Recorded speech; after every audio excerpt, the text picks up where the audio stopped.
Welcome back to Asinine Radio, a weekly podcast where we talk about music, and, well, that's pretty much it. So, let's go!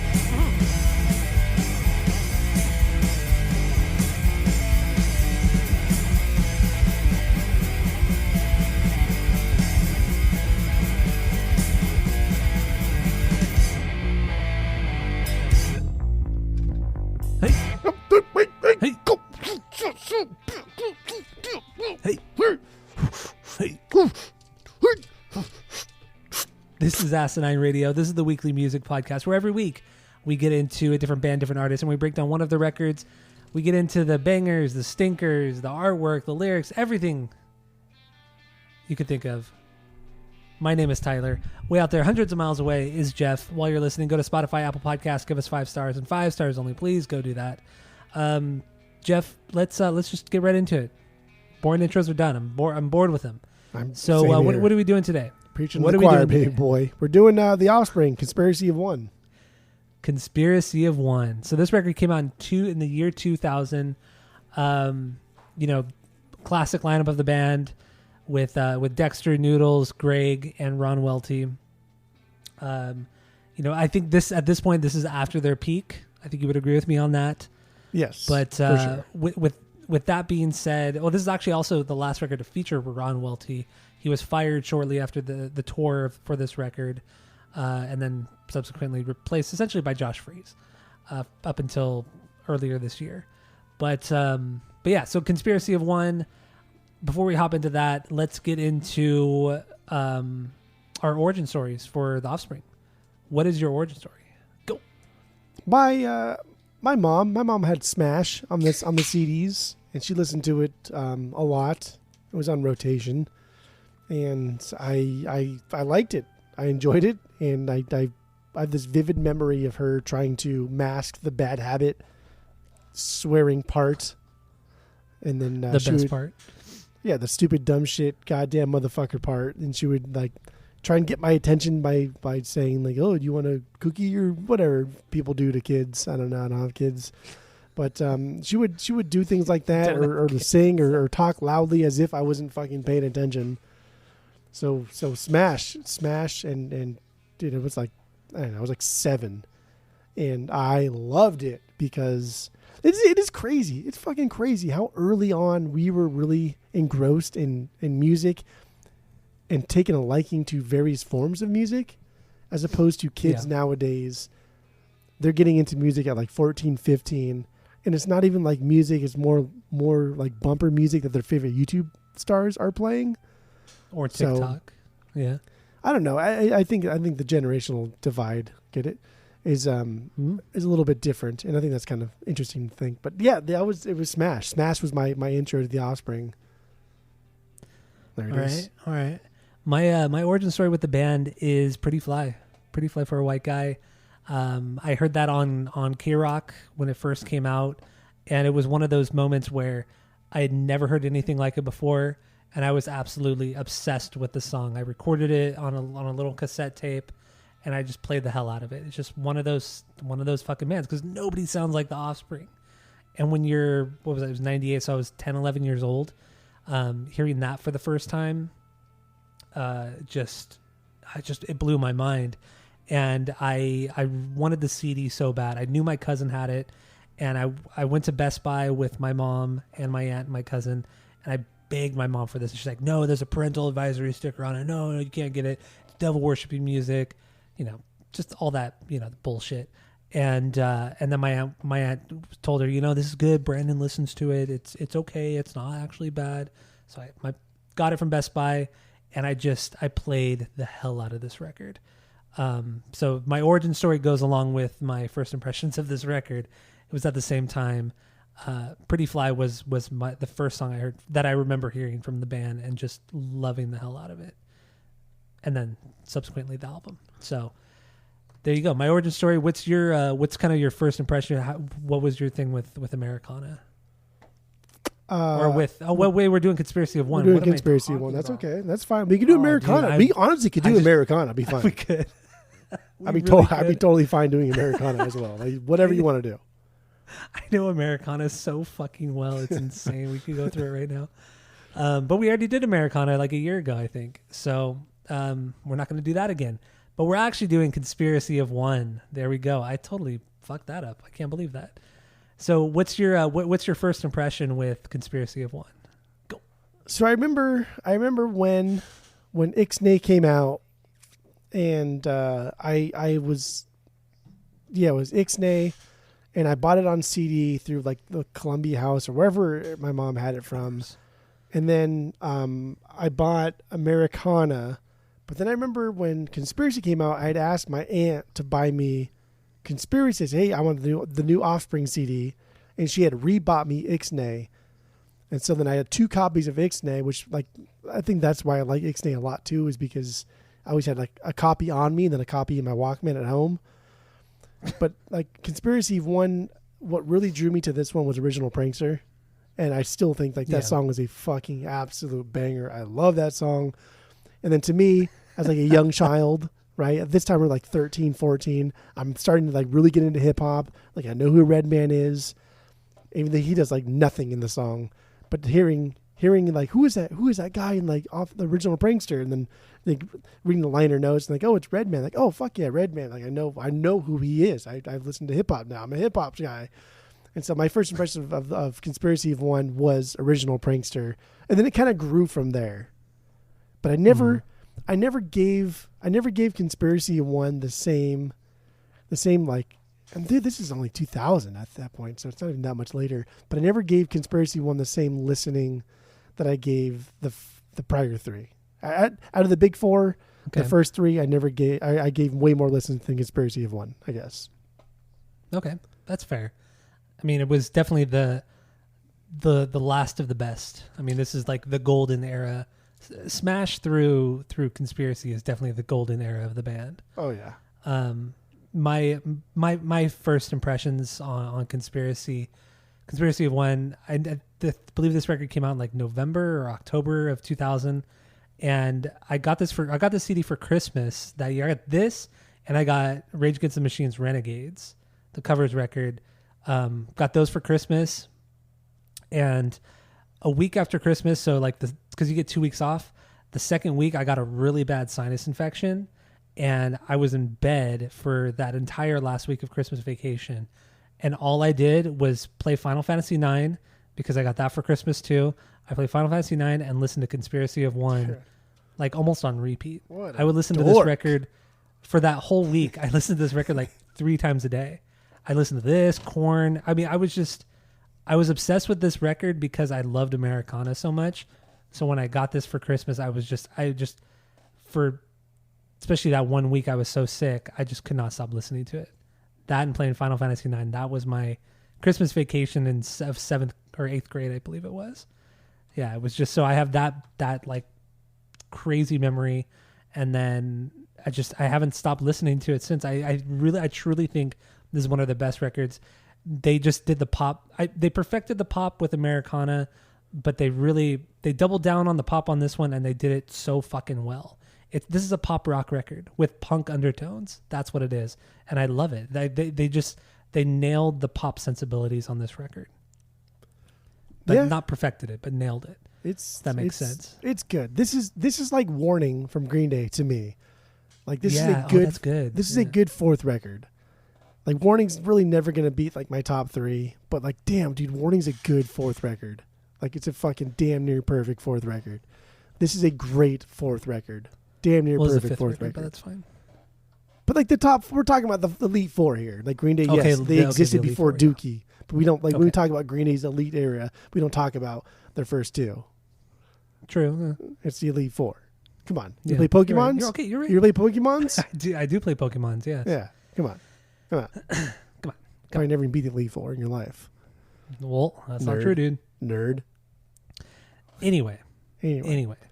But yeah, Conspiracy of One, great pop record, pop rock record, I should say. I don't have any stinkers on here. Even the ballad is not the greatest, but it's fine in the context of this record because it's just, this record is so good. I can get past the ballad. So, Denial Revisited, Yeah. That's definitely I have 12 bangers, including the intro. And Denial Revisited is at the bottom of my banger list. Not a stinker, but it's really not a terrible song. It's not a bad song. I like the way they do ballads because of Dexter's unique vocal style, because of the kind of like busy work that Noodles, Greg K, and Ron do. I think they do ballads well, and just like the Offspring are just, they're cool, man. It's Orange County cool, dude. Like, they just sound cool. No one really sounds like the Offspring because they're kind of annoying. They're kind of obnoxious. And I think they own it. He's not a good singer. He's not a good singer. Good God, he sounds like shit live. But he owns it. Like, the confidence is through the fucking roof. I mean, he writes all the songs. Dexter writes all the songs. So, I mean, he's got the songwriting chops, just not the vocal delivery. And that's fine. And I do want to say, too, about this record, his lyrics suck. Oh yeah, they suck, man. They're only there for just to fill space. Like, they're fine. I wrote down a few notes about the lyrics, but otherwise they're throwaway. You could pretty much just like read, except for like the which one was it? I Want You Bad. Otherwise, you can just read the song title and think, okay, I know what this song's about. That's true.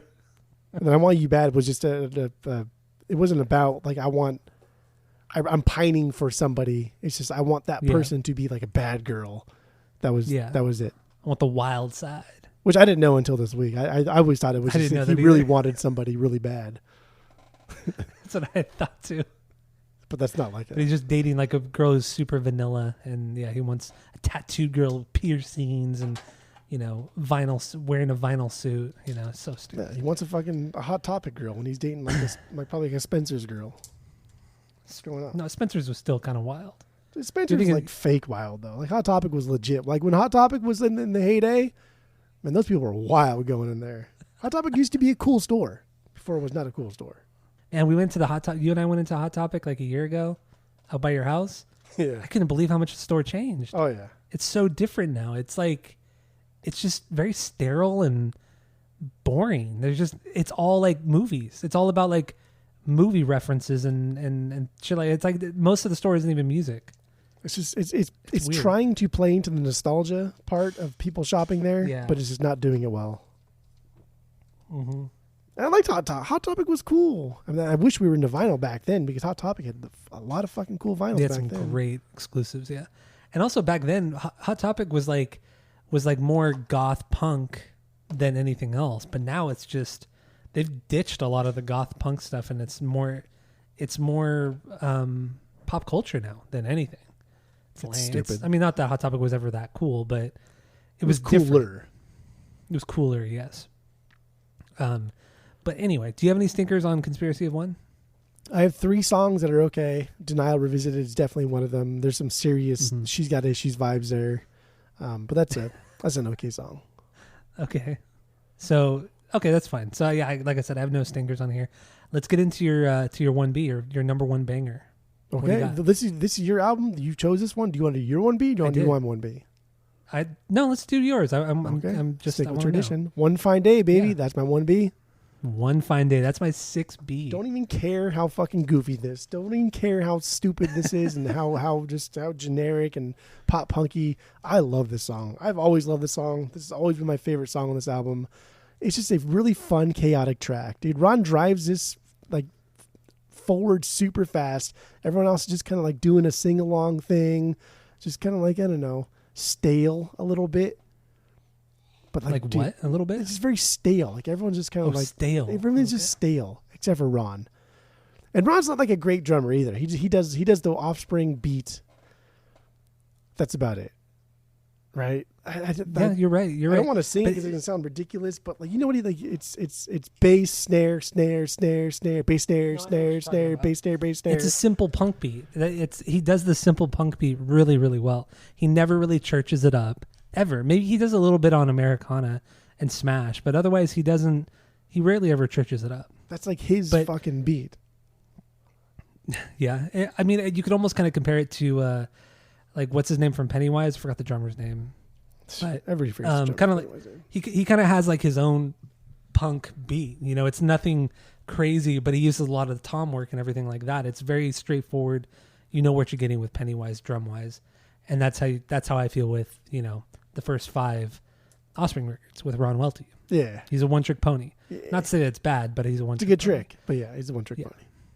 But in this song, One Fine Day, I'd like it, but it's how it starts with the palm mute guitar, the downstrokes on the palm mute, and then Dexter singing over it. It's just like, this song would be way, way better had it started differently. Starting that verse off immediately. I don't know. I don't like it. But then when it's goofy, it is. It's very goofy, but it's the kind of thing I don't like. We don't even really care who wins. Yeah, don't think, and then it just goes in that fucking chorus, and it's chaotic and wild, and then go I love and that. The bass and the guitar are note matching, and they're just going off on each other. Dude, this song is such a fucking fantastic pop punk song. They slay. When it drops into that chorus, the excitement level just it goes through the roof. It's insane how exciting that chorus is when it drops, because it just the speed of it, and then it's the gang vocals on top of it. Everybody's singing and yelling, and it just immediately makes me think, oh dude, a circle pit for that, just for the chorus. It would just be, it would be insane. Oh my god, dude. So like I've seen The Offspring, and the first time I saw them was in 2001, so it was like a year after this album dropped. And they're playing a lot of songs on this album, and they played One Fine Day. And I distinctly remember, because they were the headliners, so it was nighttime, and this was in Glen Helen, and it's dry. It's essentially the desert of even a more desert Orange County area. But I distinctly remember this guy I went to the concert with, Eric Mullen, and my cousin Talina took us and let us go off on our own. But there were like massive fires. People like to light fires when they're drunk. So there's a massive fire. It's true. And One Fine Day came up, and I kind of knew the album a little bit, but I only really knew like Original Prankster. And I remember jumping into the pit going around a fire pit at that. And I was like 15, 14, or where the fuck we were at 2001.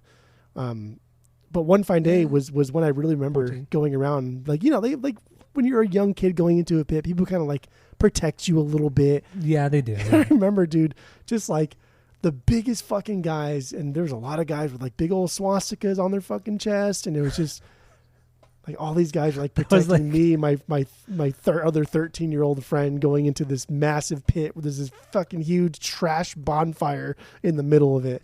So like I have massive nostalgia with this record while seeing The Offspring live for this tour, which I think could have been like maybe the best time to have seen The Offspring. I would say so, because they're playing their best songs at this point. They're playing the hits, and they're playing a lot of new songs from this one, and they've already kind of like felt the crowd a little bit, so they know which songs hit harder than the other ones. I remember Original Prankster, and I remember One Fine Day from this album, but that is it from this album. Man, thinking back to the time going to festivals at Glen Helen and San Bernardino, California, if anybody doesn't know. Dude, there are a lot of fucking Nazis out there. Yeah, dude, a lot of Nazis, and you go to these festivals out there for any band. It doesn't matter what band, what festival. It could be a K-Rock festival. It doesn't fucking matter. Dude, every single time there would be white dudes out there, skinheads with literally giant swastikas tattooed across their entire chest or their entire back. Dude, it was just, and nobody batted an eye. Like, and it wasn't just like white people that went to these festivals, people, Mexicans, Southern California, people, like everything. It's all of Southern California. It was a hodgepodge of people going to these festivals, but nobody really batted an eye at all these fucking skinheads with Nazi tattoos. Like nobody did. And there was no shame for these guys either. They just didn't give a fuck. But I remember even as a kid, like thinking, wow, that's pretty fucked up, but okay. And just kind of moving along. But nowadays, if that shit were to happen, music and yeah. But can you imagine that shit nowadays? I mean, it would never happen. The most recent No Effect shows that we went to. Remember the one House of Blues we went to when you, Tammy, me, and Renee went? Oh yeah, like, yeah. There was like at some point there was like 3 or 4 guys that just like muscled there, and they're always fucking. Why are they always so ripped? They're always so jacked. Like what the fuck, man? Probably just got out of jail. Like good lord, like they're always they're prison buff for sure. Like they're doing the half push-ups. Yeah, like 1,000 of them. Yeah. But yeah, even that last No Effects show in Orange County that we went to, like there's like 3 or 4 guys that just muscled their way into the pit in the middle, took their shirts off, and was like, oh, cool. Here we go again. Or that one festival I think it was one of the Ozfests that you and I went to, and we were up on the lawn, and that Nazi skinhead guy got in a fight with some other dude. I don't remember what knocked he was. him I don't know out. if he was white. Knocked him the fuck Killed out him. cold. He's dead. That guy died. Yeah. It was like a one hit KO, man. It was just like one hit and the guy was fucking laid out on the grass. And nobody did anything. Like security didn't come up. Like I remember the girlfriend or whoever she was came up to the guy. Like nobody fucking. It was crazy. We weren't kids, but we were still a little bit young. We were like 18, 19 years old. Yeah, so like we're not kids, but we're still a little bit young. But like watching that guy get hit, like I've never seen, even still to this day, like I've never seen a fight where somebody hit somebody so fucking hard that guy died. Like he was dead. That guy died. He's gone. We saw an execution is what happened. Oh man. And fuck no, dude. Like even today, when you see like videos of people robbing Nordstrom's and shit, like those people aren't gonna stop anybody. They don't get paid enough for this shit. Same back then. Like security, like staff pro that were policing, quote unquote policing these events for $11 an hour. Like I'm not fucking, no way. Hell no. I quit. Fuck that. No way. I know it's true. It's fucking true. And those festivals, man, they were fun. They were wild, but stupid too. But anyway, back to the Offspring. I've never seen the Offspring live. They're on my bucket list, band list, you know. Smashing Pumpkins, the Offspring, and Primus. Those are the 3 bands I still need to see before I die. But yeah, I don't know why I've never seen the Offspring. It sucks. It really sucks. But I mean, anyway. they sound the same now. He's just as annoying as he ever sounded. So yeah, but I feel like now they probably use a shit ton of auto-tune, and which is whatever. That's fine. I get it. You can't sing like you did 25, 30 years ago, especially if you're a bad singer. I get it. I'm not gonna hate you for it. Nah. But whatever, dude. Yeah, whatever. It would still be fun. It would be a lot of fun to go see the Offspring play. One Fine Day. That was my biggest banger. That was that's a good banger, but a little too high. And lyrically on this one, this is like making fun of bro culture. Yeah. You know, and you could hear it in the song with the way the chorus drops and everything. It's very much has that, I guess, bro thing to it, you know? Like on Pennywise. It kind of reminds me of Pennywise. We could torch a car or two or have ourselves another tall boy. Yeah. Yeah. It's all the yeah parts that get me, dude. I fucking love the yeah parts. Yeah. I like it too. So lazy. And then that bridge hits and it at half times and it's very swingy. I believe it's my God-given right to destroy. It's just the way he sings it. It's snotty and just bad. It's bad. That bridge is terrible. It's intentionally terrible. But it's intentional. Yeah. It's and they don't mask it right because it kind of has like the effect that he has on the vocals. Right, he's not verved up or anything, but it's kind of like the tones down a little bit, so it's like behind the door or something sounding, and it's intentionally bad. It is, and then it drops into one last chorus. Whoa, and, dude, that chorus is. It's true. Yes, the woes. They're so good at doing woes and doing those little subtle background vocals. It's really good, very good. And the chorus is one of the best choruses on the record. Overall, the song is really good, but it's the choruses that really set it apart for sure. So, One Fine Day is your 1B. Got anything else on this one? No, let's get into your 1B. I'm curious here. Like you don't already know what my 1B is. Yeah, no, let's hear it. Want You Bad, baby. I Want You Bad. You on tattooed. This is my 7B. This is my 7B. Dude, you were so stupid.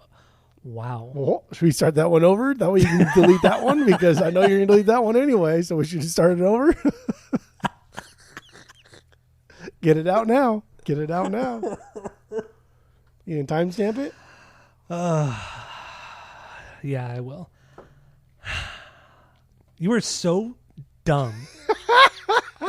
I cannot believe. It's even better the second time. I can't believe this is so low for you. Oh my God. That's so good. I love that so much. Want You Bad is the best song on the record. And Want You Bad is the second best Offspring song ever. Without a doubt, hands down. All I Want You Bad, and Staring at the Sun. Top 3 Offspring right there. Deal with it. Man. To even like lay into you, I think would just be like this futile attempt. It would get me nowhere because you just. We'll try. The worst part is like you won't learn anything. Much like with the Cisco Kid being like your favorite Sublime song. Cisco Kid is the best Sublime song. I just think that like you say things that are so fucking dumb, that are so far like beyond any kind of like normal person comprehension, that are just so egregiously stupid.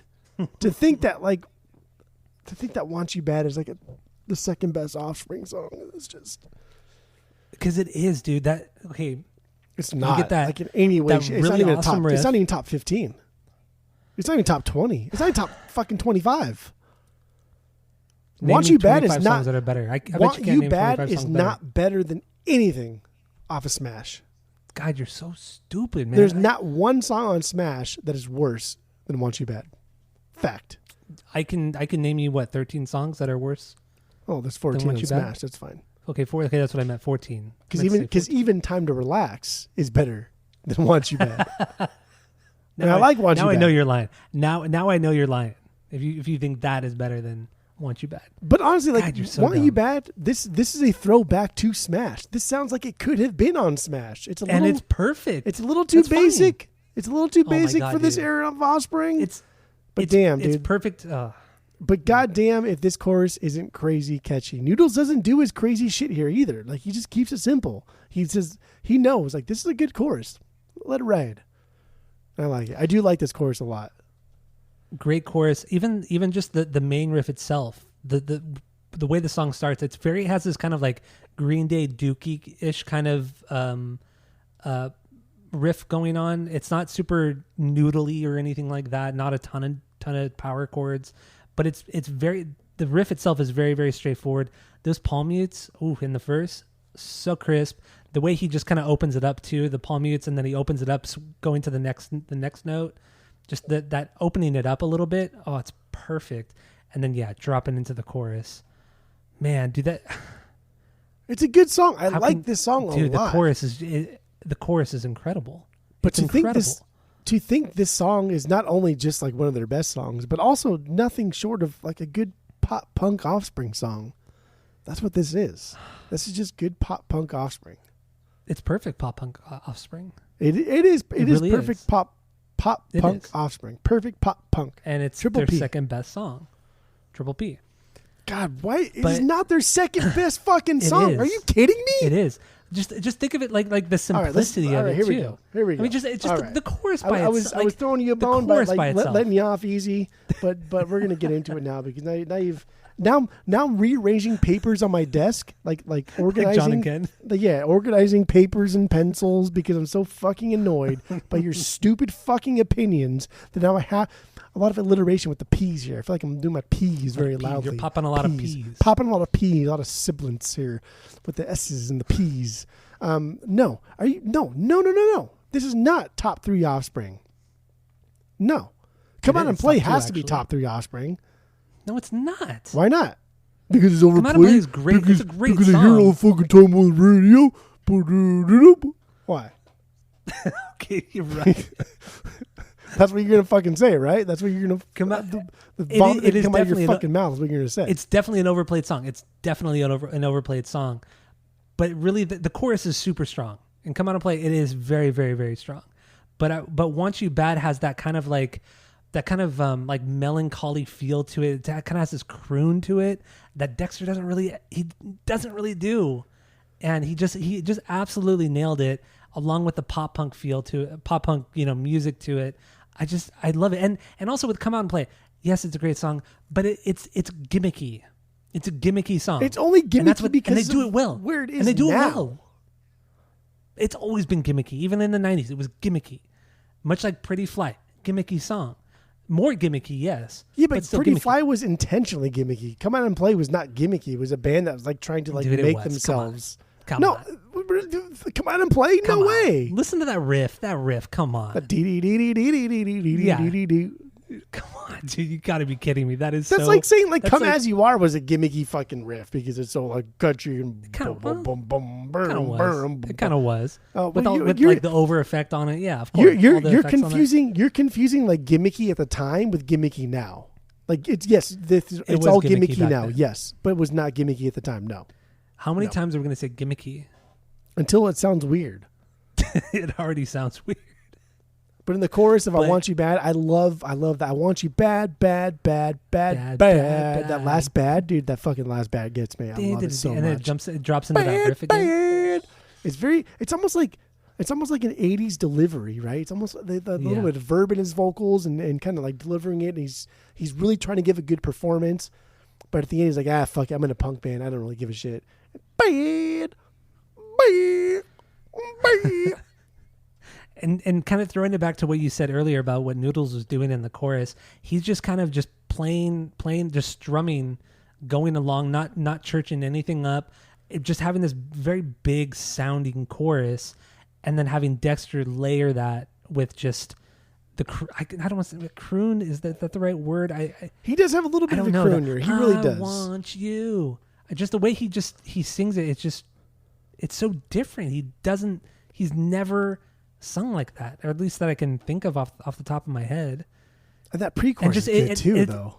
And it's also but also I think it's also like the BPM of the song too. It's not too fast to make it a punk song.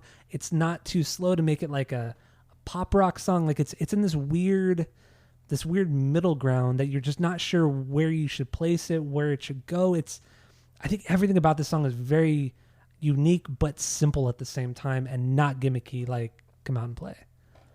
It's a great song. It's a banger of a song. It's my 7B. Like B still means banger.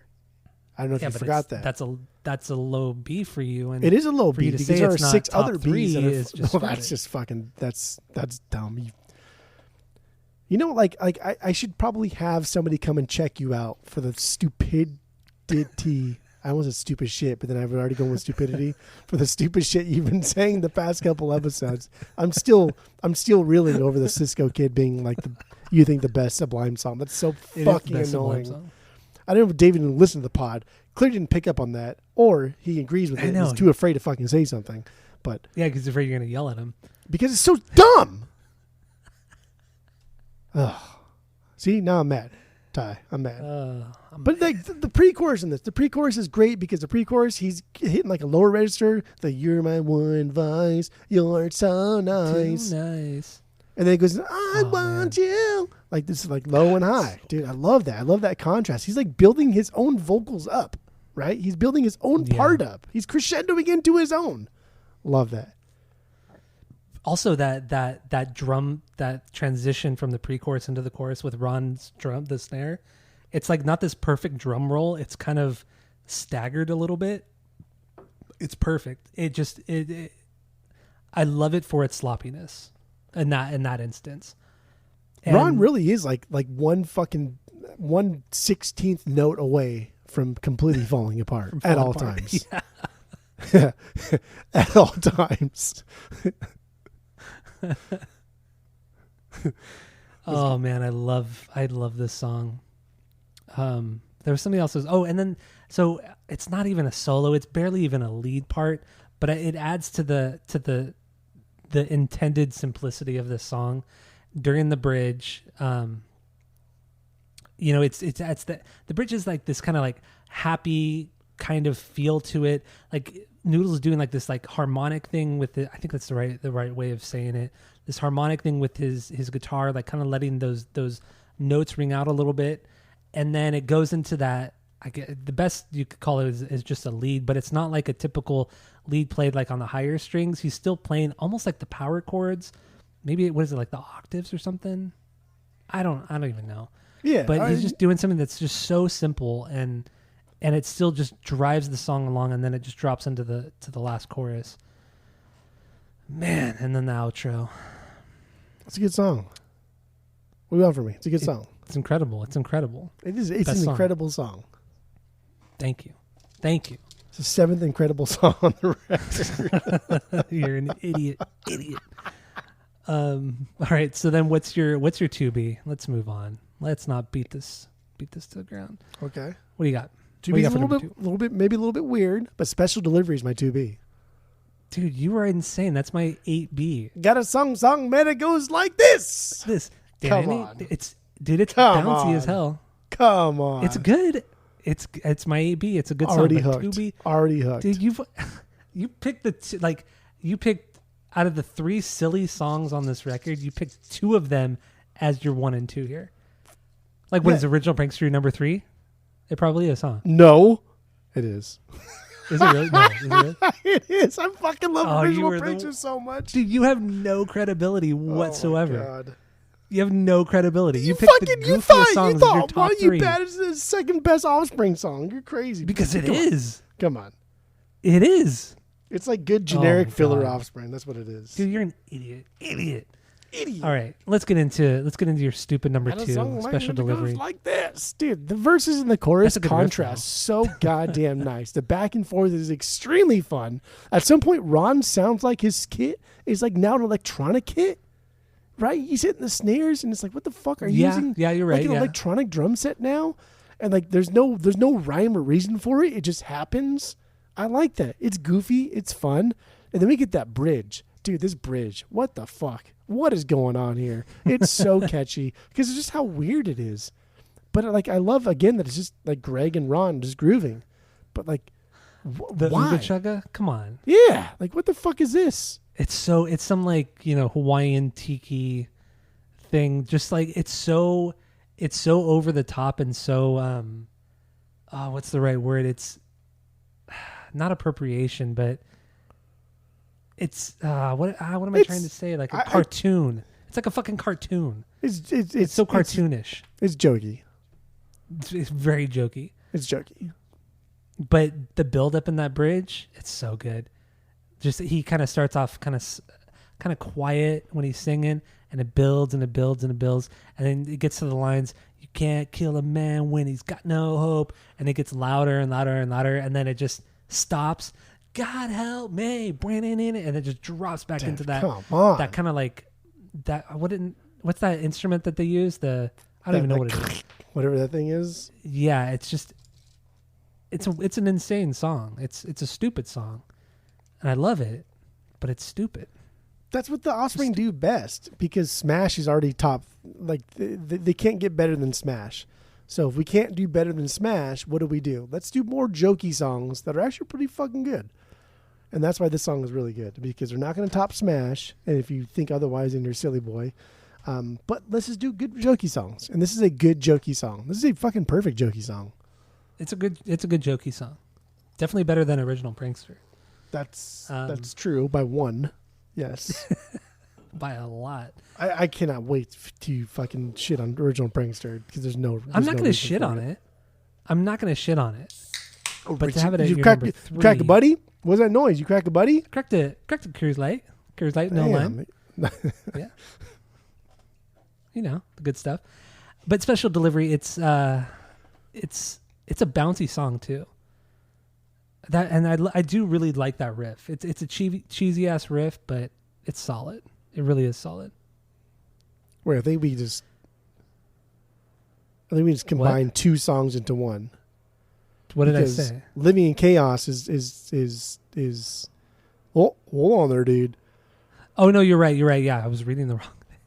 Because Living in Chaos is the one that I think I started off. Man. I was like, got a song, man, it goes like this. But I was actually talking about Special Delivery, which Special Delivery is correct. So now I'm really confused. I'm really good. Have we been talking about the wrong song? Living in Chaos is my 6B because I love that intro. That got a song, man, it goes like this. So are we talking about okay? And that's the one that like Googa Chugga. But Special Delivery, yeah, that's right after Living in Chaos. But that song was wild. Living in Chaos is which one were you talking about? Were you thinking? I was talking. Well, so I was thinking. Wait, which one is? Especially the reason one it'll blow you. If you're gonna fall for me, it'll blow you away. You're gonna fall for me. Oh my god! Because no, you're right. Now, see, this Yeah, is Hookah this is the Chocolate problem. was special Hookah Chocolate delivery. is part of special delivery. But Yeah, the Gotta so- Song Man, It Goes Like This is part of That you're right. That's Living in Chaos. Yeah, Living in Chaos. Jesus. you're right. Yeah. See, this is conspiracy of one for you. There's the same fucking song. Who cares? Special delivery though. Also, this song, special delivery. Okay, now that we're on the same page here, special delivery. It also starts out with that thick ass bass line too. It's solid, really solid. The tinny drums with the bass line right there. That's fucking good. Yeah. Ron is just meh. Ron is meh Wait, overall. so then Living in Chaos is your number 2 then. Living in Chaos is my 6B. Oh my god, I'm so confused. You've just confused the hell out of me. Yeah. So special delivery actually is your number 2. Yes. Oi. Oi, oi, oi. Oi, oi, oi. We're doing Bob Marley? Oh, so are we good with special delivery? Let's just move on because we're so confused right now. Moving on. Moving on. That is your 2B, a joke song. Or do you have anything else on? I don't want to cut you off too soon. They're like nobody does joke songs the way the Offspring do. Like what other band like does joke songs the way the Offspring do that are deliberately joke songs? Even Blink, dude. Even Blink's joke songs are not as good as the Offspring's joke songs. That's debatable. No, even like First Date, Rock That's Show. not Those a are joke song. Those are not joke songs. First Date definitely is. First Date is definitely not a joke song. Kind That's of is. Blink. That's Blink at that time. That's not a joke song. It's kind of a joke song. No, it's not. First Date is not a fucking joke song. Look at the rest of the album. It falls in line with like the concept and the theme. That's not a joke song. Kind of is. Original Prankster is a deliberate joke song. Like It there's is no very, ifs, very ands, or deliberate, fucking buts about it. That is a joke song. Yeah. So then, yeah, I guess their joke songs are better because if you're comparing it to the bonus tracks on Toy Page or the stuff on California, yeah, then Offspring's joke songs are better for sure. The Offspring just does joke songs really well because you know they're joke songs, but they're still really good songs. But And they're still also kind full-fledged of songs. and they also still kind of like follow the formula of Offspring. So like, you know they're joke songs, but it's like, damn, this fits right in line with like your other songs here. Perfect. Yeah. All right, let's fuck it. Let's get into Original Prankster. I don't care. What B is this for you? What, Original Prankster? Yeah. It's a low B, man. It's my 10B. What is wrong with you? Why are you the way that I you like are? this What is song. fucking I do wrong like with you? this What song. about this song that you don't like? I don't understand. Because it's a joke song? It is a pretty gnarly joke song, yeah. It's like I think this is, man, no, it's not as this is probably their best joke song actually. Now that I'm really thinking about it, like out of the big 3 or big 4, you know, Pretty Fly, Get a Job, Prankster, and then Bumpin' in My Trunk. I don't think Get a Job is a joke song. That's why I hate it so much. It's a joke song. I don't think it's a joke song. It is a joke song. Definitely a joke song. Get out of here if you don't think it is. That's stupid. First of all, out of those 4, Original Gangster is the best. Then Bumpin' in My Trunk because it's so unbelievably bad. It's Original Prankster. That I kind of like it. Wait, what did I say? Original Gangster. Oh. Original Gangster. It's because Original Redman Prankster, was yeah. saying it. Exactly. Should have been Method Man. Yeah. That would have been cooler, but whatever. Redman's cool too. Kind of a chump, but that's okay. First of all, so Original Prankster, like this song is amazing because of the line, because the melody is great just in guitars alone. The ding ding ding ding ding ding ding ding, right? Like you can hear the melody just in the instrumentals, and that's rare. That's rare, especially when someone's just playing like power chords, some goofy power chords. Maybe you can hear it when they're just noodling along. But he does the whole time, and then until the break of it is a really good riff. God, that's so good. It's a great riff. It's catchy, just like it's poppy. Pretty Fly. I get it, so we'll pretend like it's a low B for me. But like you're being tough guy here. You're being tough guy, cool guy. You're being tough guy. TGCG is what you're doing. TGCG, tough guy, cool guy. TG. What's happening here? Ding ding. That's something, dude. Ding. Oh my God! You know every fucking word to this. But you know you can do the it. backgrounds. The Rob The Schneider, "You Can like, Do It" part is so bad. It's so dumb. it's so funny. It's so stupid. It's so dated. It's so fucking dated too. Ugh, But like, that was dude. That's like one of the worst. Like now, that is one of the worst parts in Waterboy, is the Rob Schneider part. but it's dated only for people that even watched The Waterboy, because The Waterboy, Oh man, as far as like shitty Adam Sandler movies go, and I love Adam Sandler, especially his shitty movies. That movie's not very good. That movie's only good because of the people that are in it, and just because of like how obnoxious Adam Sandler is in that movie. And he only does that thing like 2 times. Rob Schneider only does that "You Can Do It" thing 2 times, maybe 3 times. But that's such like a niche thing to do. Is like, ugh, it's so embarrassing. You can do it all night long. Like, that's So embarrassing. dude. And Rob Schneider, cool dude, giving credit where credit is due. Like, he calls his house the house that Adam built. Like, that's pretty cool, dude. I like that. But yeah, this is dated. But I don't know. I don't think it's dated in the way that's like a negative thing, because people that have never seen The Waterboy, which is a lot of people, even our age, they don't know where this is from. And if they do, maybe I've heard "You Can Do It" before. I thought it was the Offspring song. Much But like he even that, tries to say it like Rob Schneider. It's ugh.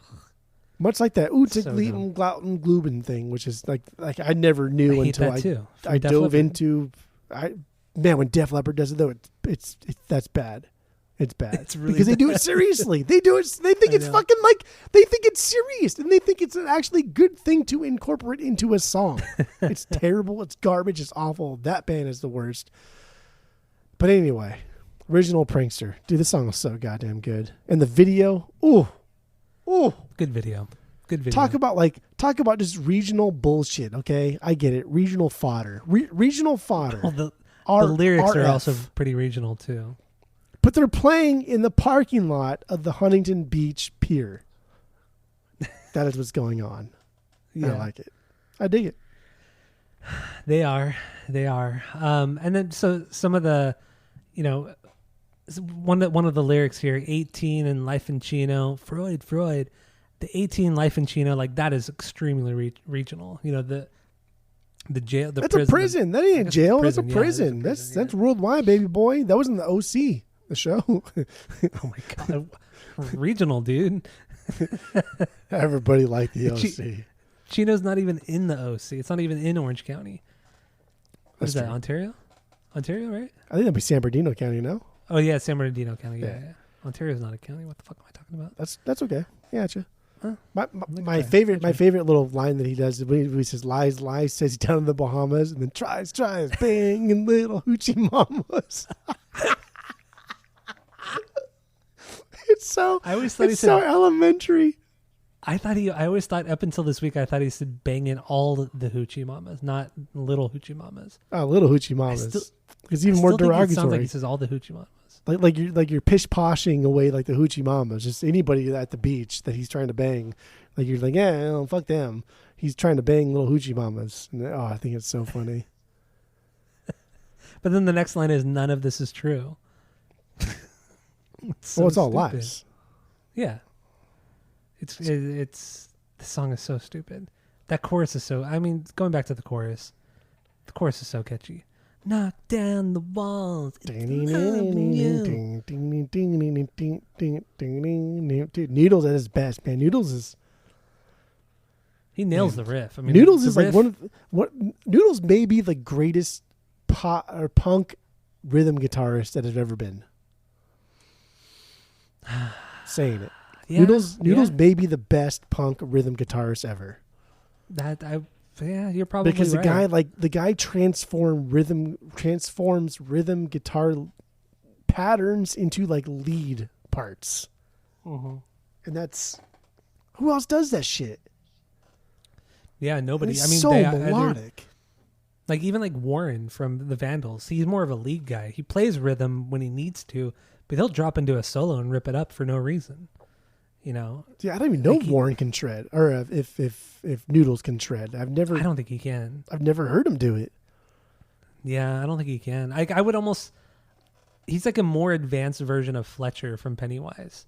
Like they both only do power chords, but Noodles just throws in way more power chords into a fucking chorus or whatever than Fletcher ever does. But they're kind of the same kind of play. They're the same kind of player. They're kind of a one trick pony. Just Noodles is a better songwriter. I definitely think that like Noodles is a one trick pony, but that trick is really, really good. That's a and I great think he is the trick. best at that trick. Yeah, and he's built a fucking entire career and legacy on that one trick. Because I think like Dexter could get by without Noodles, but it would be very, very, very difficult. I don't think the Offspring would be the Offspring without Noodles. Agreed. Even then, I don't know, because what you brought up in the rankings with the Days Go By record, it sounds more like a Dexter record. Well, that like was Noodles. Yeah, no, you're right. Because if you take Noodles out, it's I don't know, like you need that combination. You need the melodies, the songwriting from Dexter, but you need the riffs from Noodles. Dude, That's Noodles what it is is. so good. He's so good. He's excellent. He's great. Absolutely. I'm saying it. He's the best fucking rhythm punk guitarist that's out there. That's ever been. Well, those Fight are words, me. dude. Don't care. I'll say it. What's up? And you could so in this song with Redman being on it, I tried looking it up. How or why did they get Redman? Do you know why? I couldn't find it anywhere. I don't know. I didn't look it up, but I would assume maybe just they asked. It just makes no Maybe they're on sense. the same label at some point. I don't know. Yeah, they could have been both on Columbia, but even still, like, why would Redman agree to it? I don't get it at all. Like, was he trying to like kind of do a crossover thing like Method Man did with Limp Bizkit?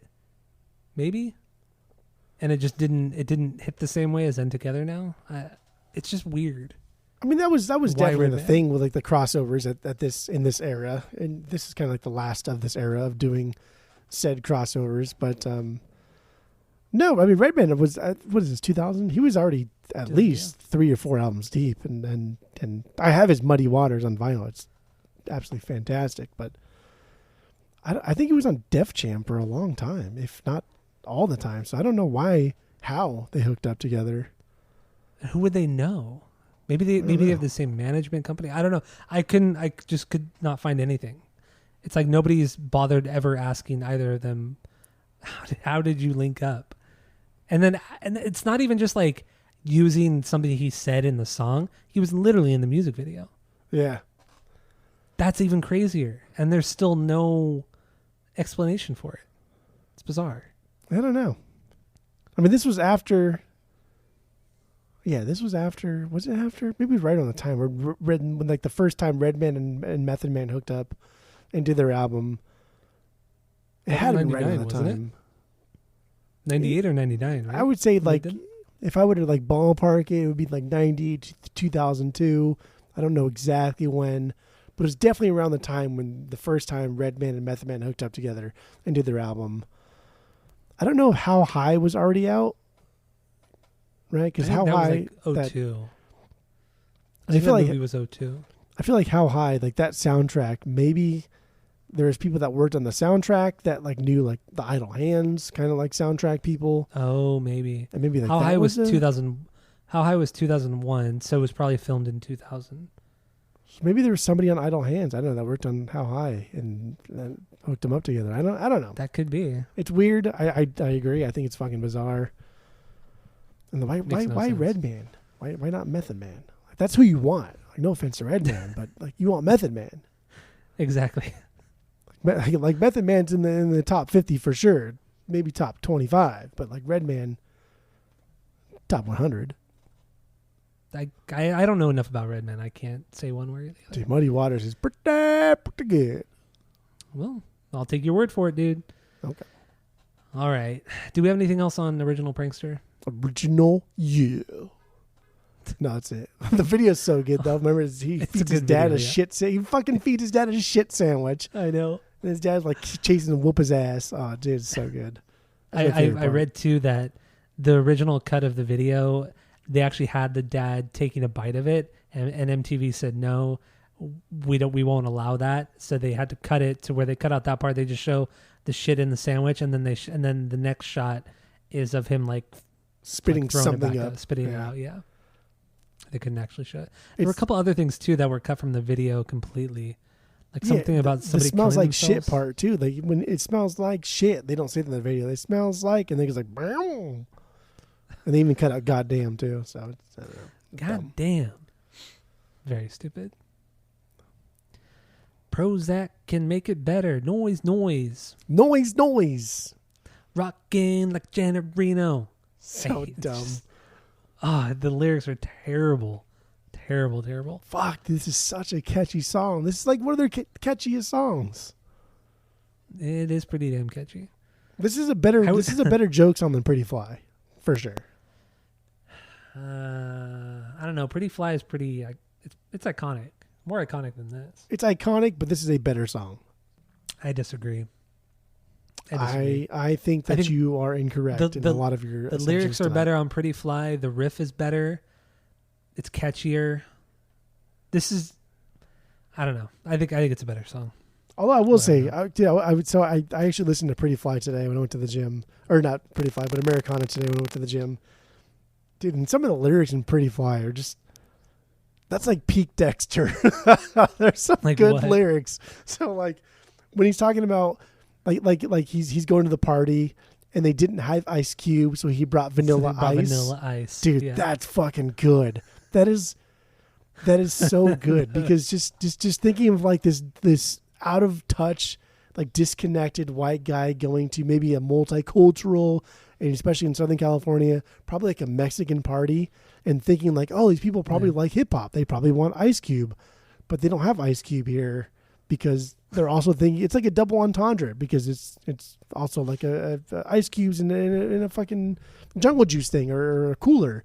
So he brought Vanilla Ice. Like that's just, I don't know. I think that's amazing. That's great. And then also he's getting ink done. He asked for a 13, but they drew a 31. I think that's amazing too. He's trying too hard, and he's not quite hip. You're right. Maybe that's better than Original Prankster. And then the way his voice gets higher too. Hey, don't do a drive. Oh, dude, that's good. That's a good bridge. Hear that? Whatever that fucking instrument is, like the jawbone, where it's like. Yeah. You hear that the whole time. Yeah, you're probably right. It's a better song, dude. It's a better song. Anyway, do we have anything else on Original Prankster? Video, music, lyrics? Okay, lyrics are stupid. Don't care about that. All right, Original Prankster, we're done with that one. That was your 3B. Original, yeah. All right, my 2B, my number 2 banger is "Come Out Swingin'," the second track. Okay. Where does this one sit? Where does this one sit for you? It's my 4B. Okay, that's kind of on the same page, I guess. Yeah. Close just enough. that bass line comes in. The bass line comes in, the drum roll. Oh, it kicks in with the drum roll first, right off of that Beach Boys intro. No, it comes. No, the Beach Boys intro, and then the bass line, and then the drum comes in. Oh, you're right.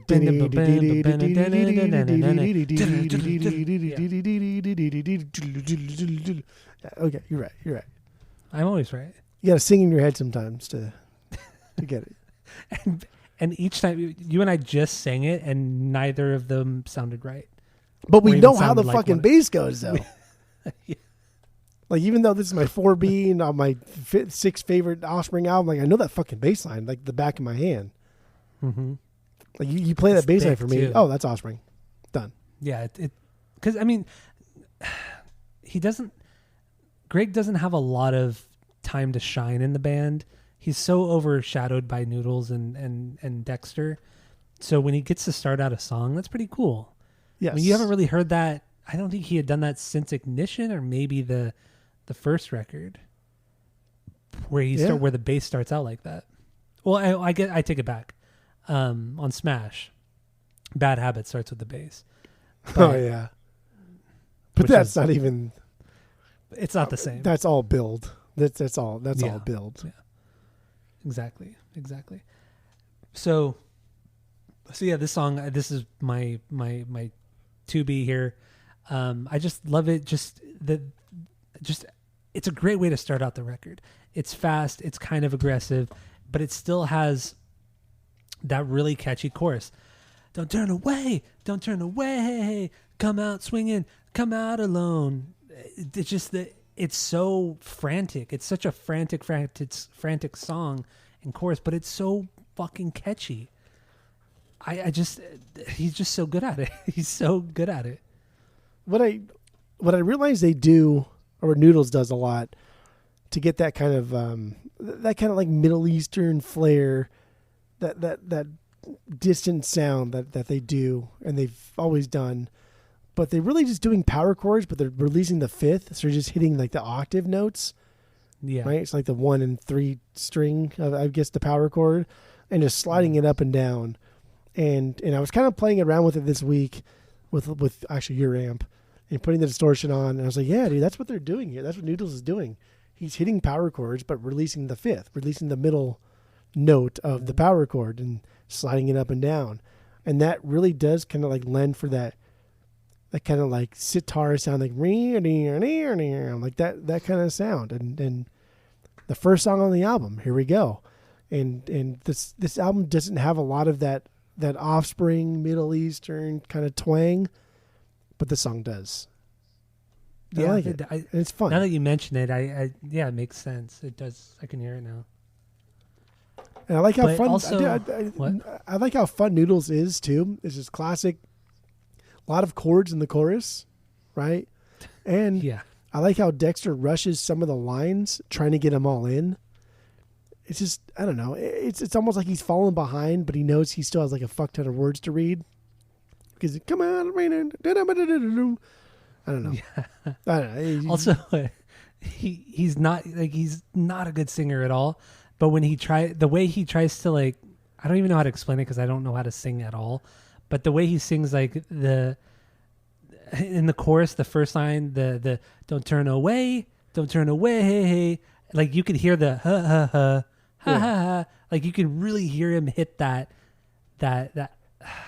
stop. Yeah, I guess that's what it's called, the glottal stop, maybe. It's not a glottal stop, but you're right. It is a stop. Like, you know what I'm saying? He's consciously doing like the away part, but he's putting the away into like 4 different syllables. So it's like away, he. But like normally singers would it would be smoother. I can't even try to sing. You know what I mean? Like it's very like a staccato glottal stop thing that he's doing.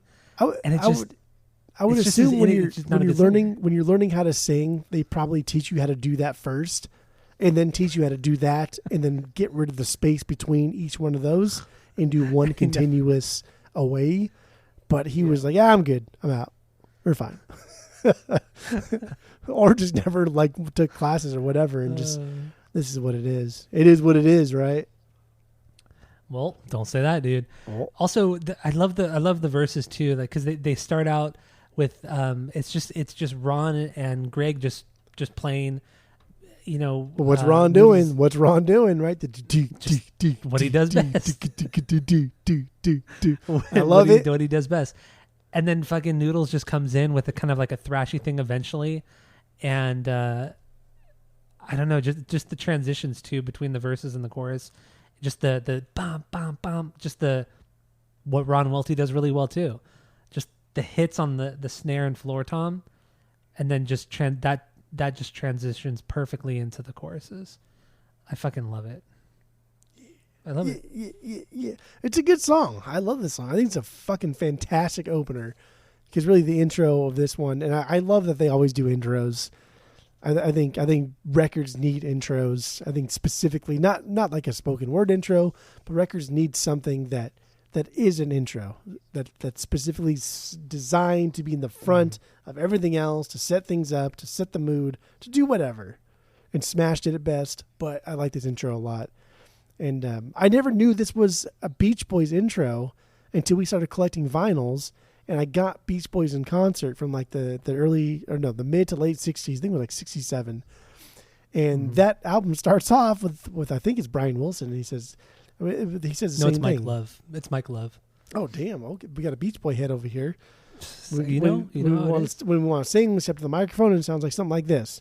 And when that came on the Beach Boys vinyl, I was like, "What the fuck? Like this is a." But then in my mind, after he said that, I did that. I was like, I don't know. That was got to do. We've been conditioned. until you said something about it, I don't know, maybe like a year ago, that it was actually a Beach Boys thing. I just assumed it was Dexter. It kind of sounds like Dexter too. It like, does. I really thought it was him. Yeah, I thought it was him. But I do also want to talk about the bridge in this song too. Dude, that bridge is so good. Dude, the build up in it, the midnight. No, it's like he's singing that part, and then just Ron's kind of doing the tom play, and then it builds, and then Noodles comes in with just that kind of just that super fast, just one note, just kind of thrashy thing going on. Yeah. And then one more try, then don't turn away. It's so fucking. It drops right back into that chorus. It's so fucking incredible. Ooh, that's a good song. So, do we have anything else on "Come Out Swinging"?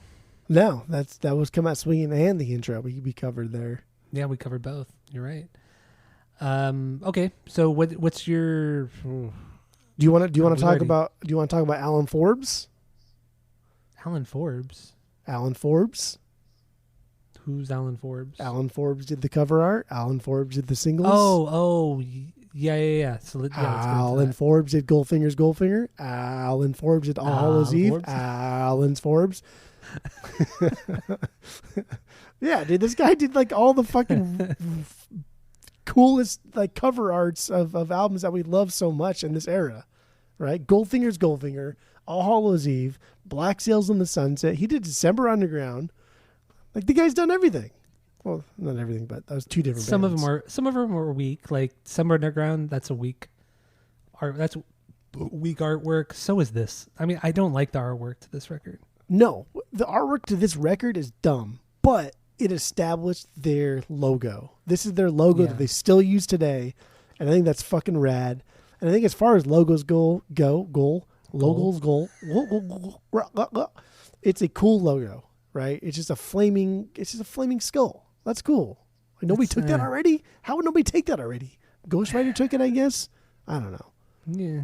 It's a cool logo, but the artwork kind of sucks. But dude, these singles are fucking dope.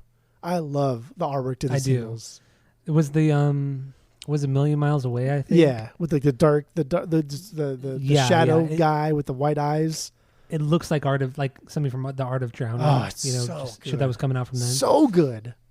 Yeah, that's a great piece of artwork right there. And yeah, dude, like this guy, like clearly, like All Hallows Eve, right? Are we pretty much in agreement that that's probably his best thing he's ever done? Yeah, I would say so. That I really love the Art of Drowning too.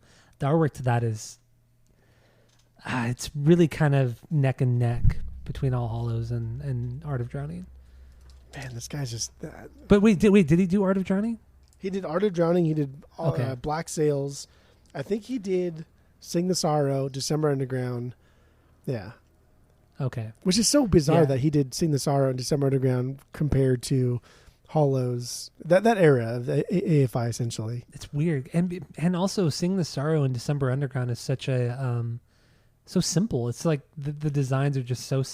They're too simple. They're boring. I don't know. But that's what makes butts are for pooping.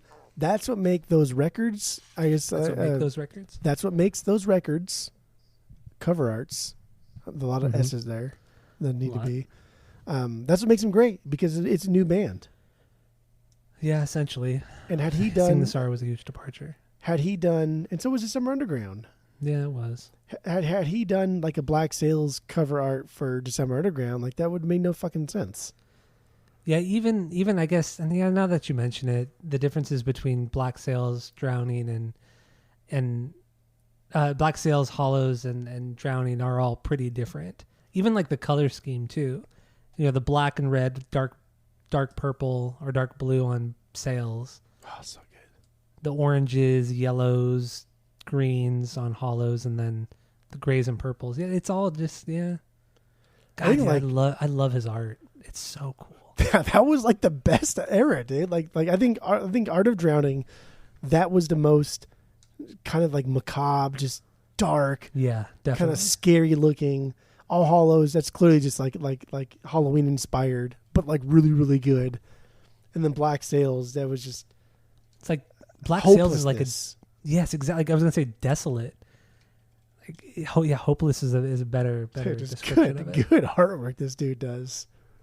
It's great. And this album cover isn't like a good indicator of his best work, but he did it come looks up very with this like logo. CGI. But It he does- did it come up look- with this logo, and that's incredible. Don't you agree? Like the actual logo looks very like early 2000s bad CGI. Yeah, absolutely. Like it looks so like early 2000s DVD like title. it's You goofy. know, like when you put a DVD in and then it like the title screen, like how bad the graphics are on the title screen for early DVDs. That's kind of what the logo looks like. But compared, so even just like the font of it itself, like compared to like Americana, where the font was just, it was just like normal block lettering, and then Ixnay, which kind of had like the bones incorporated into the Offspring. Like they never had like a logo. They never had a font. Like this like officially branded the Offspring as something more than just a band. They are now like an entity. They're real, even though they were real before this. Like this is official. We are a brand now. Yeah, This is the beginning of the end for the Offspring. it really is. Oh shit! All right. Do we have anything else on the artwork? No, that's wait. it. That's all. Real quick too, I don't like the colors they chose for the artwork too. It's like a bad color orange and yellow, and then they blend it with that blue. Like it's like a navy blue, not even a navy blue. I don't even know what kind of blue it is. Just It's the a dark color blue. scheme. The color scheme sucks. I see why they did like the oranges and the reds, because Smash had like the oranges and the reds, but It just doesn't. I think look it's good. stupid. Yeah, it doesn't look good. It's the clashing of the orange and blue that I think looks. I think it looks bad. Well, they like nobody would ever wear blue pants with an orange shirt, or like an orange shirt with blue pants, because it's silly. Yeah. Although one of the biggest corporations in America is Dave and Buster's, and their two big color schemes are orange and blue. That's Whatever. true too. Well, their logo also is ugly as hell, and It's the name of terrible. the place is fucking terrible. Dave and Buster's. Come Hey, on, get the hey. fuck out of here! Get out of They're here! good guys. Oh, They were good I don't know about guys. that dude. Okay, so that is the artwork. I'm good with the artwork. Good with the artwork. So you've done your top four Bs. Yep. Okay. I haven't done my 3 or 4. I mean, What's your three? do you kind of want to kind of wrap it up, or Well, if we haven't have we talked about your 3 and 4? no? We have not. Oh my God, what is your 3? A Million Miles Away. Oh my, that's my 5e. It's a good song. You're such an idiot. You act like it's a terrible song. You're so, That's a good and you song. put I like like an that song a original lot. prankster. You're such Original, a yeah. moron. And it makes sense because we just talked about the artwork. Noodle's guitar playing in this one. It's so simple that din din din din din din din din din din din, brr, and then the rhythm kind of rings out a little bit. That little bit of ring out on it. Oh, I love it. You know, The I've always palm mutes thought too. It's so fucking good. like the intro to this song is very no effects sounding, very like so Okay. long and thanks for all the shoes era no effects sounding. It sounds like that. But way slower, way slower. Well, and not as I mean, Smelly's a better drummer than Ron is, but it's very no effects sounding. I dig. I think it's cool. Yeah, I guess because like the rhythm line that is also the lead line is kind of something that like Eric Melvin would do, or not Eric, but Hefe would do. And it is kind of no effects, but just way slower. More, I guess it would be like a no effects ballad. I think I also think this is one of their. I think this is the strongest chorus on the album, and I think it's one of the most strongest choruses they've ever done. I think this chorus is but- unreal. The chorus is great with the whoa, ooh, Whoa, whoa. million miles away, whoa. So good. Because it's like it's harming, but Dexter can just do it on his own. He doesn't need anybody else, but it still sounds really, really fucking cool. But also the pre-chorus is really solid too. Like Ron really just kind of churches it up a little bit too. He has some pretty cool fills during that pre-chorus. That boom. You know what I'm talking about? Yeah. And then he's just doing those quick drum rolls on the snare too. And then it drops into that chorus. It's so fucking good. It's good. I like it. This is another song too that the lead parts aren't muddled up by another guitar rhythm track. It's just quiet. You just hear lead guitar and then bass.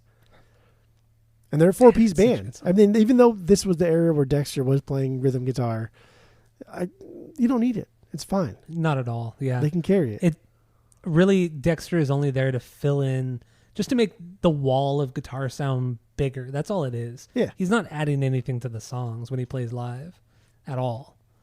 And then now there's 3 guitar players. You know, it's Noodles, Dexter, and then I forgot who the touring guitarist is, but there's 3 guys up there. Come on. And then a keyboardist on top of it.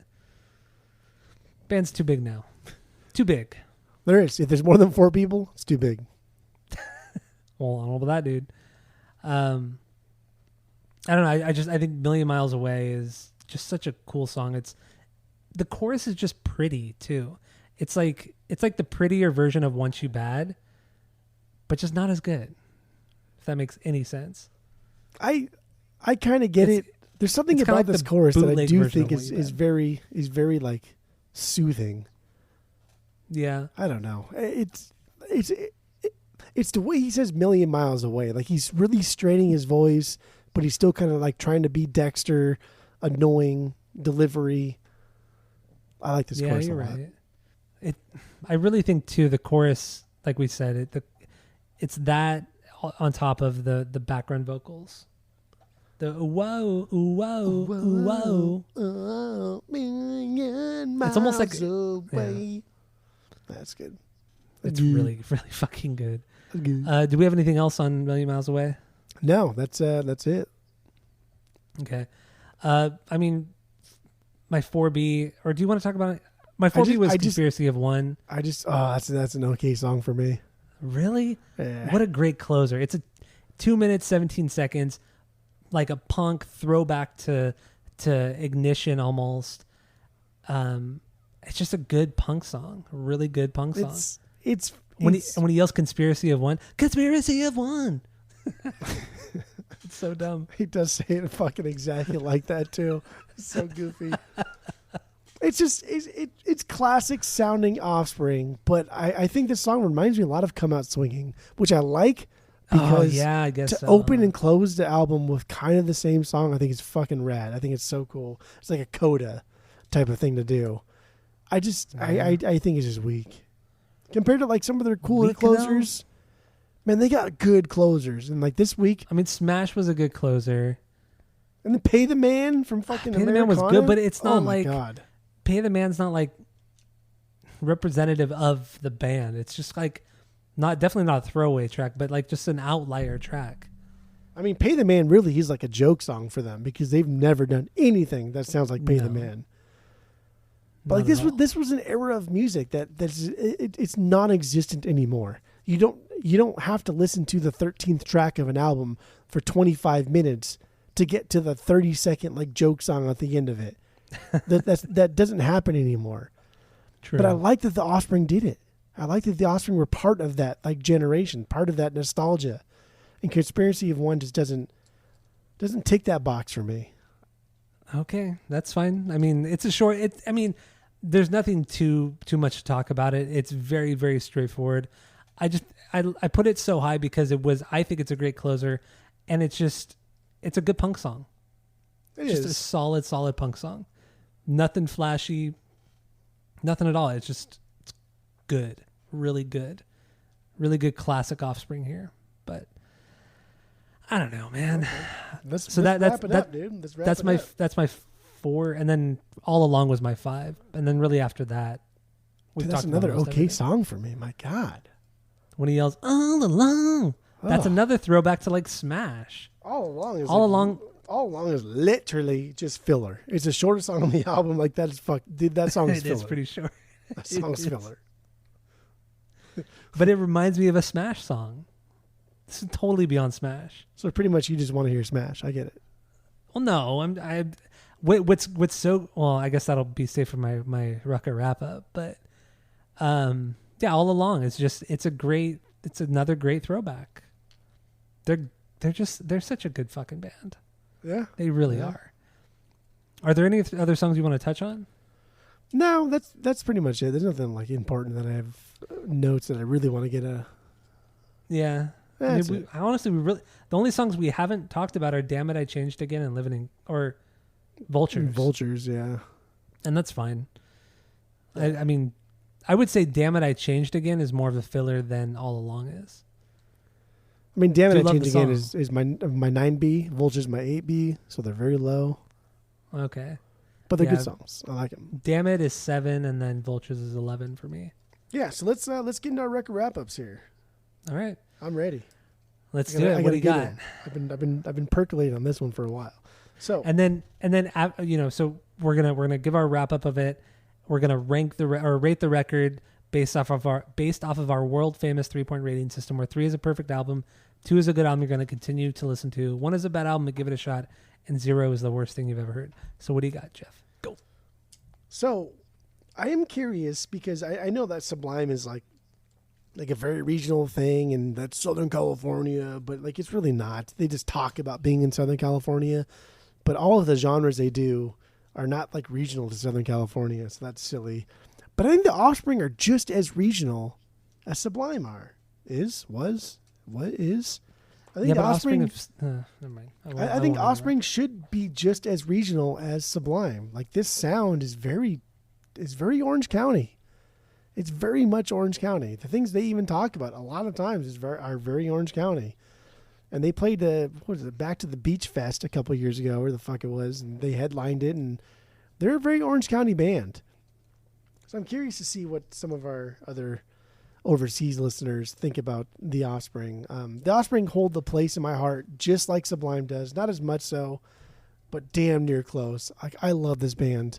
I will always listen to anything they put out because I thoroughly enjoy like everything they do.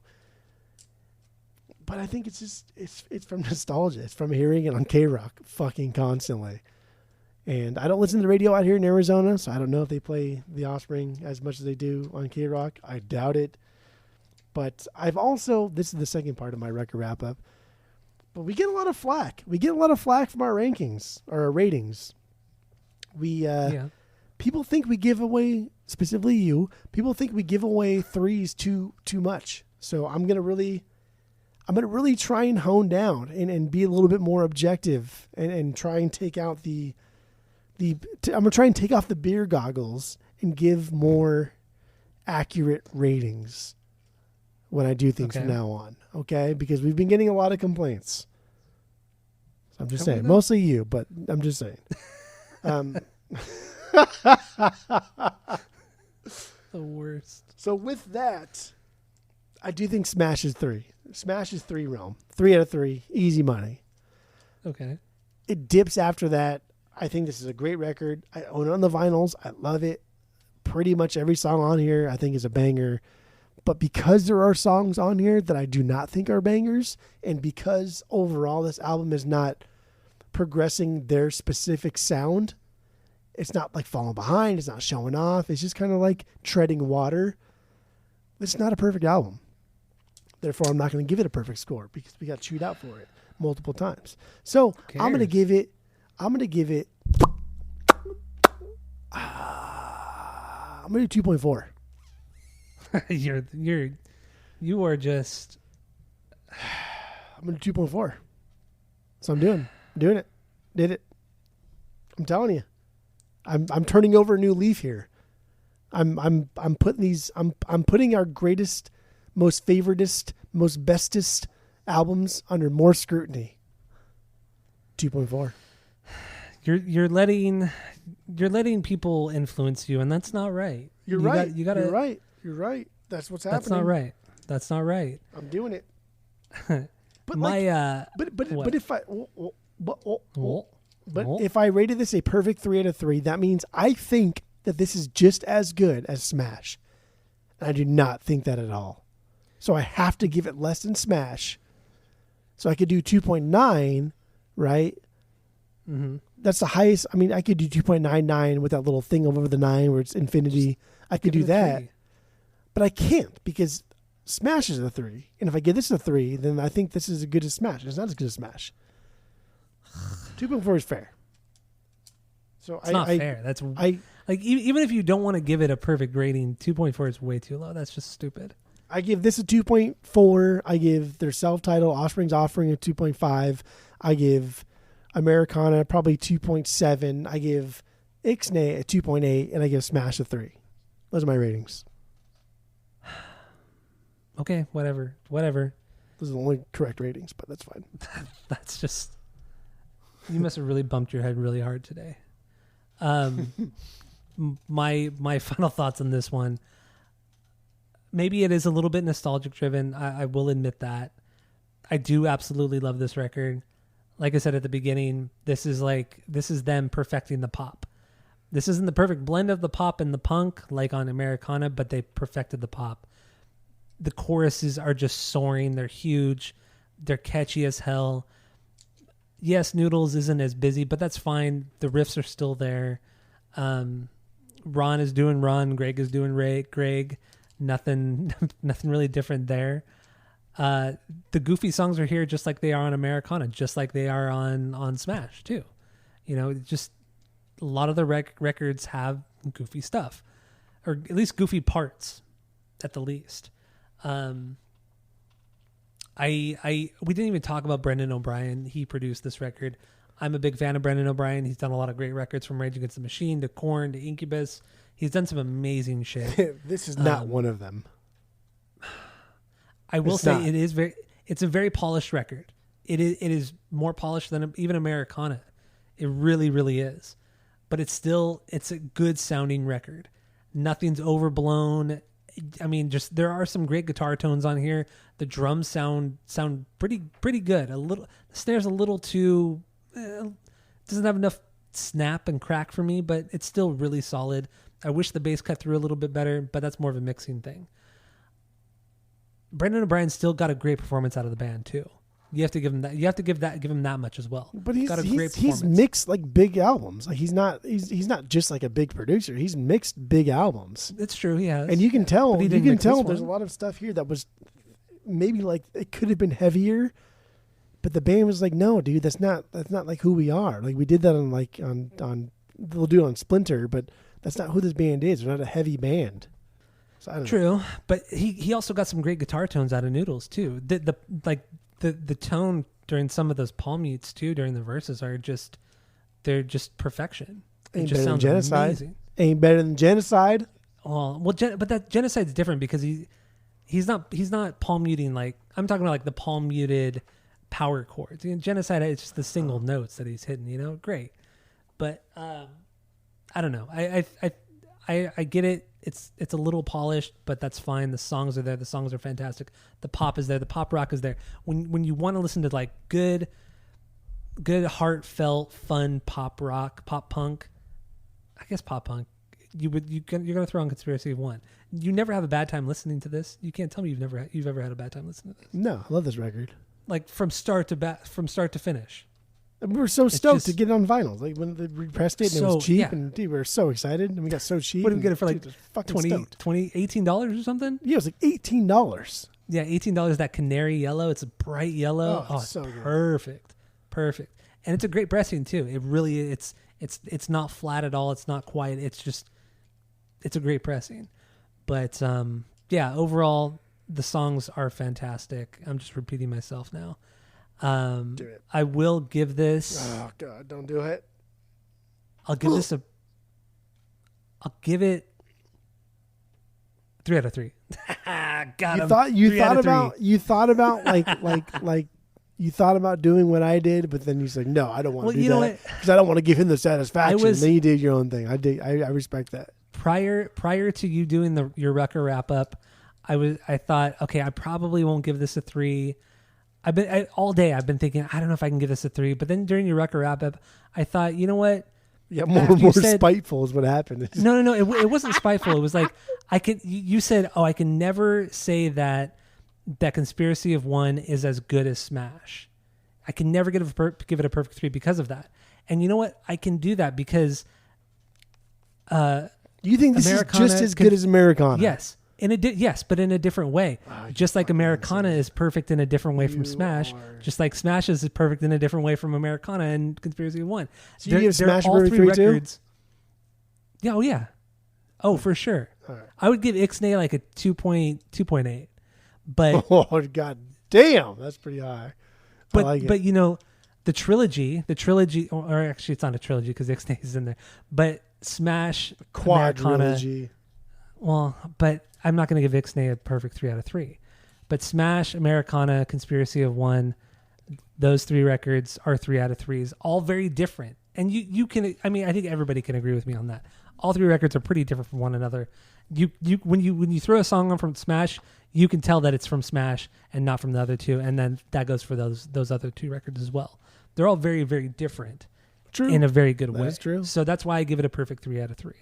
Okay. And that's why you're wrong for giving it a 2.4. That's just. But, I'm just a little more critical when I give it my 3s.